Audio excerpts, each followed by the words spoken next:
அம்மையும் அப்பனும் தந்ததா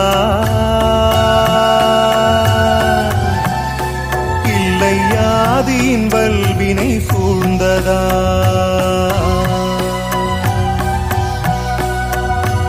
அம்மையும் அப்பனும் தந்ததால் இல்லை ஆதியின் வல்வினை சூழ்ந்ததா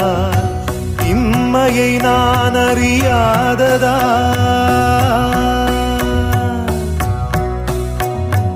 இம்மையை நான் அறியாததா சிறு பொம்மையின் நிலையினில் உண்மையை உணர்ந்திட பிச்சை பாத்திரம் ஏந்தி வந்தேன் ஐயனே என் ஐயனே பிச்சை பாத்திரம் ஏந்தி வந்தேன் ஐயனே என் ஐயனே